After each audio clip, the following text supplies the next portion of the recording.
So you and I have been going back and forth trying to connect for a while. I've seen a lot of Yeah. what you posted, been following you for a while. I appreciate your perspective and your desire to shake things up. So I hope we can do the same here.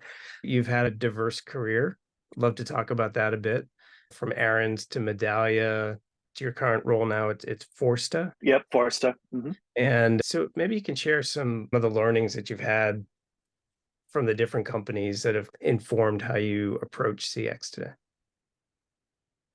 Yeah, I think that's a good question, Mark. So I think about my time, think about 20-year career. My first 15 years was really in industry. I spent my entire, basically 15 years in retail, from positions as a store manager to a multi-unit leader, vice president of operations. I spent time with the Aaron's e-commerce team when we were essentially turning an online catalog into North America's first fully functional rent-to-own website where you can go online and select a TV, complete your lease agreement, check out, make your first payment, and then that local store would deliver your merchandise within 2 days. Um, to leading all the customer centric initiatives for Aaron's and the organization. So if you think about things like shifting an industry away from all in person cash or check monthly payments to now Aaron's will talk about 70% of their payments are done digitally, Mhm. whether it's on a mobile app, online, reoccurring payments. So rolling out the loyalty club, and eventually I rolled out smartphones. I rolled out the smartphone strategy from a device perspective, and we partnered with Cricket Wireless to be the carrier, to leading the entire customer and employee experience strategy at the organization. And within that, Mark, I think some of the lessons learned for me really is about in the organization within the glass or ivory tower, there's a lot of great ideas. And most of those ideas really circulate around what levers should we pull to deliver P&L outcomes. However, as good as some of those strategies are, they're not always baked in true reality, meaning that's what our customers want, that's what our employees can deliver, that's what's best for the customer.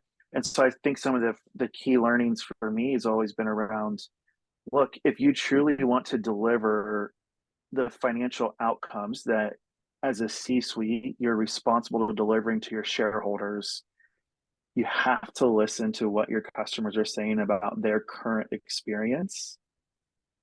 Because let's face it, 70% of the time, we're not buying from our specific organizations directly. We're Mhm. not experiencing the same thing our customers are experiencing.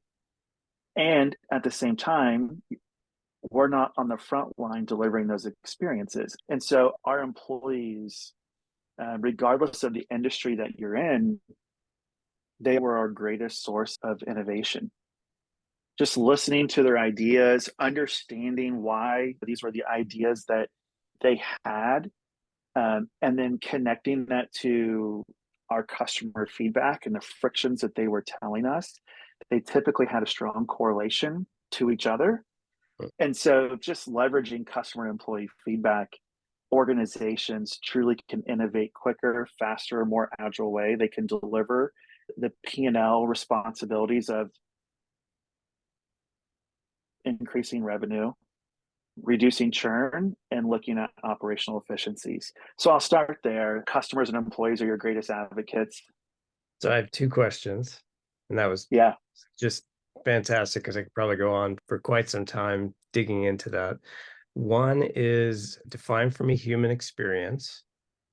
And then the second is one of the biggest challenges that I find so many different issues that come in, and they come in from the CEO, or they come in from an escalation, or they come in from something you've read from a customer.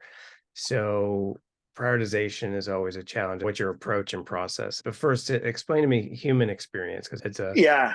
a new kind of view into experience. Yeah, ultimately, if someone were to ask me, tell me about yourself, I would start to talk about myself as, hey, look, I am a father, I'm a husband, I'm a consumer of brands. I could talk about the brands that I absolutely love, right? If you think about the brands that I have the highest levels of infatuation for, meaning these are the brands that have stood out to me or have really stood with me for a good part of my life. It's the Nikes of the world. I think everyone knows I'm a sneakerhead. Mm, So I have over 100 pairs of Jordans. I think about Ford Ranger's the first truck that I bought when I got my license. And I've always driven Fords. Why? I don't know. I think it just gives me this sense of safety and joy of it being the first vehicle that I've owned. At the end of the day, I'm the sum of all my parts and I'm just a human. And so when you really think about the human experience, it's not just understanding feedback, but it's truly diving in and understanding your emotions, your needs, psychological safety at work, for example. So human experience is just, man, it's so complicated and it's so complex, but it's also really simple at the same time. It's really about elevating us and every one of us as humans, whether it's employees or customers, and helping each of us to achieve our own unique goals and dreams and aspirations. And ultimately, by doing that, we're going to deliver financial impact to the organization. I mean, I don't know a company that has been around for as long as iconic brands without helping individuals attain what they want to attain. mhm, Ultimately, I think about some of the greatest brands around: Apple, Nike. People love them because they truly believe that the product and the services that they create and deliver help them become better athletes, better creators. mhm. And ultimately, our consumerism continues to buy their products and services because we connect with them on a very emotional level. And typically, they look at us as a CAC and a revenue line versus a unique individual.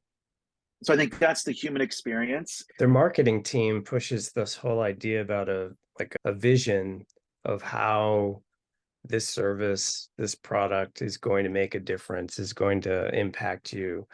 You're saying that once you become acquired, it's just a number. I'll give you a good example of this. So I found this new brand. You'll see them in little pop-up shops at airports. You'll see them really more in like vacation areas. They're a apparel and clothing brand. It's great to travel in. I travel a lot. And so I started to purchase both in store and online from them. And after I made my first purchase online, the digital intercept post purchase wasn't anything, Mark, about my overall experience. It literally was basically a brand study. Mhm, So, where did I hear about this brand? What were some of the messages that I've seen from this brand? To how would I rank this brand amongst other similar brands? So, it was really more of a market research brand study versus truly understanding me as a consumer and what my experience was.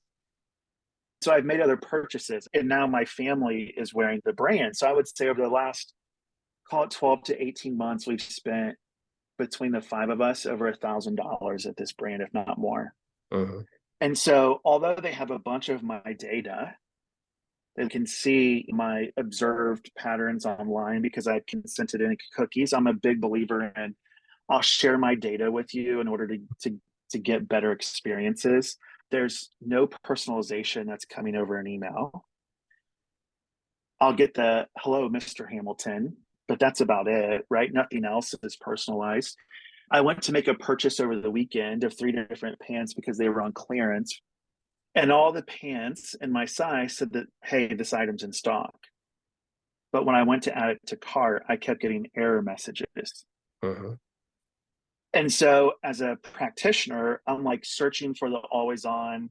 feedback tab on the side because I want to send them my screenshot just to say, hey, you have some workflow issues, right? There might be a code issue. There's something going on that's breaking this experience. And so I took those screenshots and I sent it over on LinkedIn to some of their executive leaders around, hey, look, I'm not even trying to sell you anything. As a customer, I just want you to be aware of these error codes and what's the impact that this could be having on digital revenue. I have yet to hear back. I called into the contact center today in the IVR over 11 different kind of prompts in order to route me to the right person, right? I'm not dealing with this. Yeah. Now I'm getting retargeting emails. Oh no, you left something in your cart. And now I'm actually just pretty put off. Yeah. I'm put off as a customer of just there's major issues.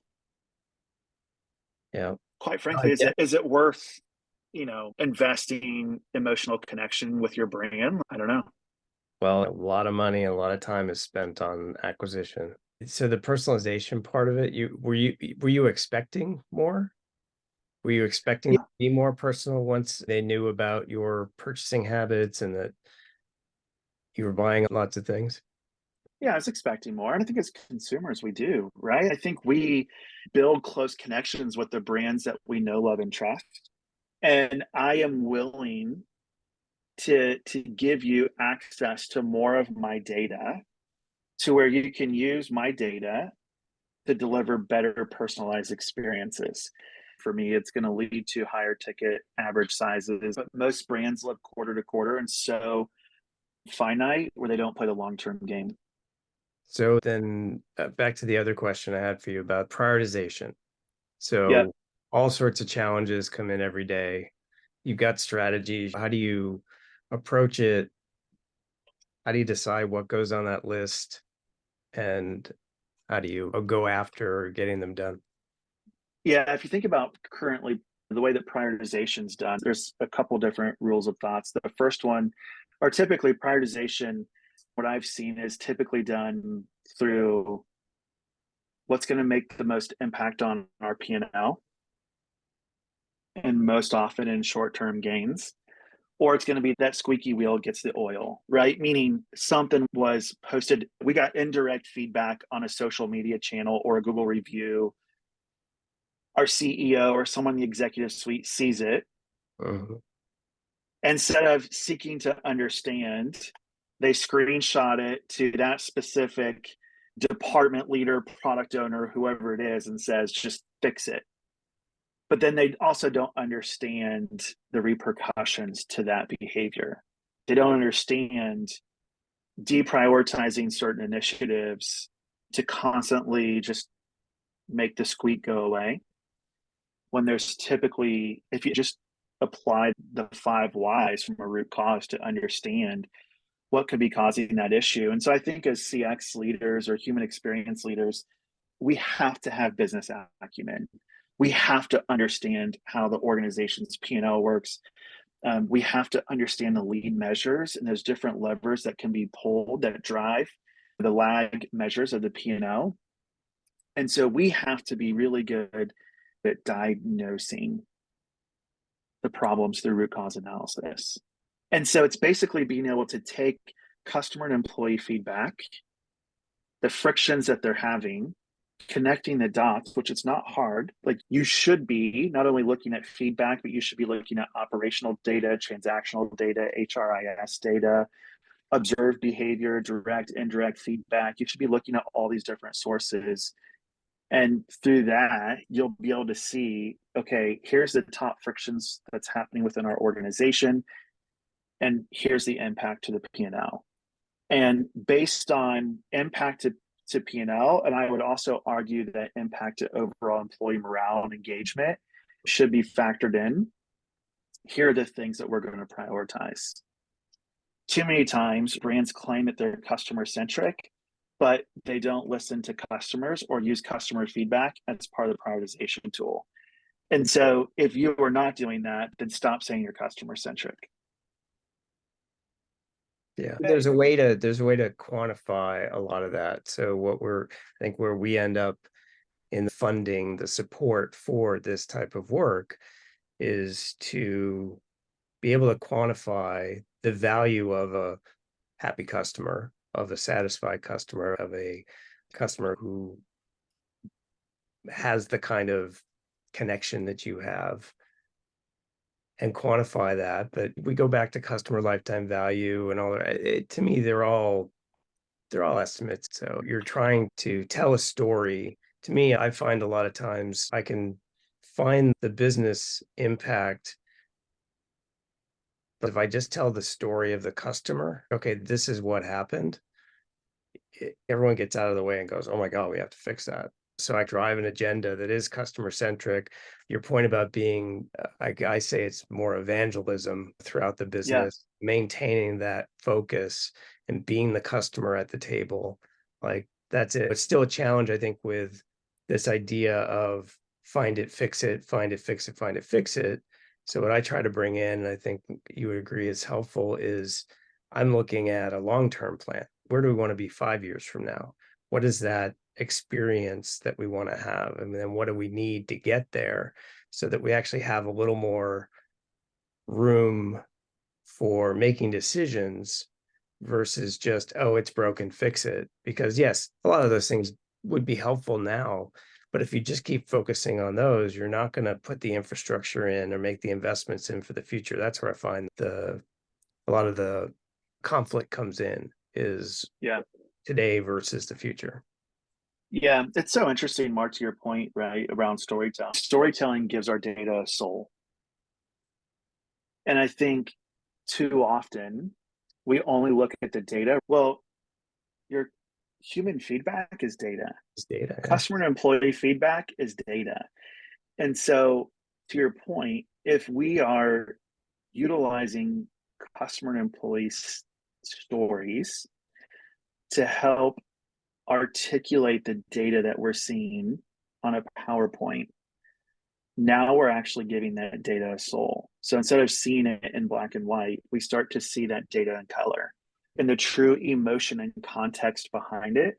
Well, who doesn't like an emotionally connected story? Think Mhm. about how movies are structured. Movies are the hero's journey that we've all learned about in business storytelling. And so when you really think about, if you're truly a data driven organization, then your customers and employees would have a seat at the table through the stories that you are telling that gives your data a soul. Yeah.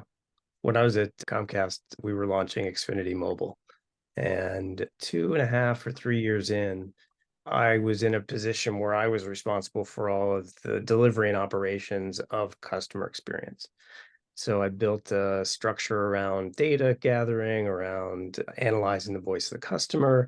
And then one of the other things that I did that was just so fascinating was I brought customers in to the office and I had them tell their story to all of our employees.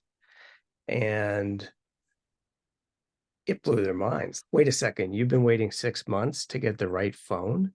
The guy gave you the wrong phone. Where I am now is take a story of a customer, talk to that customer, figure out really where the challenges were, and bring that out to the entire business so they can see.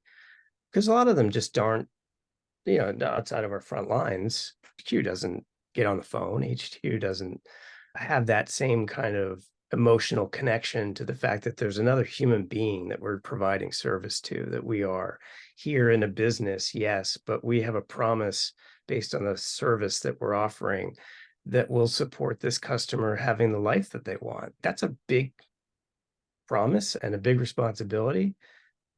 But in the day-to-day mundanity of the next report, it all gets lost. So I think it's hugely important to just keep bringing the customer to life and what their experiences are with us, good and bad. I read our Medallia surveys every morning for what came in, and lots of tens and lots of zeros.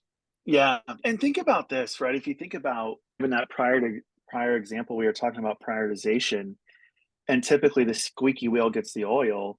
Well, it's a customer story that upset your CEO or an executive leader. It was that cringeworthy moment where they're like, oh my gosh, I can't believe this happened in our organization. Go fix this problem right now. So if that's a common practice that you have within your organization, then why don't you apply it to the other side of prioritization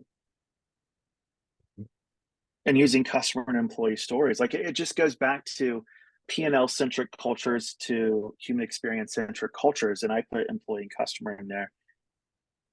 P&L centric cultures say, hey, look, we have to drive profit. So we're going to cut all these frontline employees first. It's the quickest way to profitability. But yet we're going to ignore all of our customer feedback that says, look, I abandoned your in-store experience because the lines were way too long. I couldn't find what I was looking for, probably because the store hasn't been merchandised properly. And so I think that's where my biggest frustration's been with just experience strategies today. The traditional experience management is it's organizations are just P&L centric who claim to be customer and employee centric. And I think a lot of it, Mark, just has to do with we're looking at the wrong things. We're thinking about experience the wrong way. We might invest into a technology platform and think that we're in the business of experience when technology is just an accelerator to the strategy. It's there to help us do our jobs more efficiently. But ultimately, at the end of the day, it's got to be a human in that decision wheel. And so that's where I think experienced leaders, they really need to take a good hard look at what their strategy is and make a pivot. So if all you're doing every month or every quarter is presenting out on vanity metrics like NPS, CSAT, and OSAT, text analytics, some insights, but you aren't driving action, Right. you are not an experienced leader. You are an insights manager. A true experienced leader is connecting the dots, evangelizing, driving influence, collaborating cross-functionally, driving change. You're the change agent. And that's where I see some of the most iconic brands is that's what they have within their organization. Yeah. Well, I have one last question for you. Yeah. How do you see the role of customer experience evolving into the future with increase in data, with AI, with personalization, technology that's driving more of a digital experience? Where do you think things are going? Yeah, I think it's fascinating. I haven't over rotated on technology and AI only because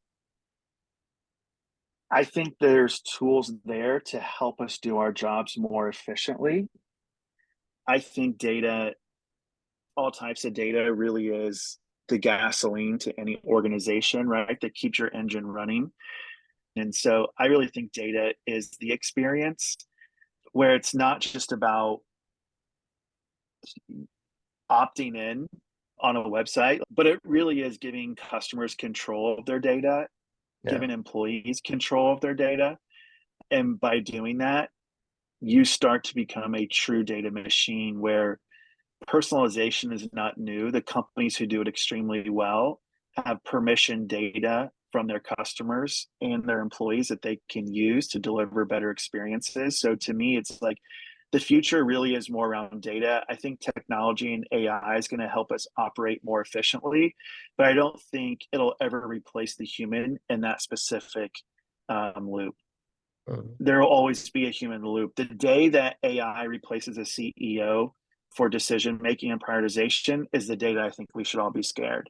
Yeah. But it doesn't matter how efficient our AI is, there's always a human in the loop of fixing something. Yeah. And look, I'm a huge consumer of data, right? If you think about exercising, I have a smartwatch on that's collecting an immense amount of data on me. Yeah, you have the Aura ring on, right? I mean, there's beds now. If you think about like the new Like Sleep that. Number bed, Right. like all this data that's being tracked and consumed, like I'm okay sharing my data. But I think what we learned through COVID, as unfortunate as it was, is at the end of the day, we are all humans who are starved for connectivity. You and I are meeting virtually, and it's great that we can interact with each other, and I can see your body language, you can see mine, and you and I are having this conversation on the podcast, and we're reading each other's body language, and we can connect. But it's still extremely different if you and I are sitting at a pub having a drink and having this conversation. We're going to connect significantly different. And so I think what COVID has really opened my eyes to, and I think so many other people, is there is no replacement to human connectivity. Yeah. There's just not. And so, look, I love data. I love technology. I love using technology to make me more efficient. Until it can replace you and I connecting on a deeper human connection, emotional sharing ideas, it's never going to truly be the strategy. There's always a human involved with it. So that's where I think it goes against the grain a little bit. I might be a renegade in the fact that I will challenge the status quo when it comes to experience strategies, but I'm also a conservative optimist when it comes to leading technologies and AI. Well, Zach, I really appreciate your time. I know you're busy and just thrilling. We could go on for days. Yeah, it's So been thank fantastic. Thanks for having me on.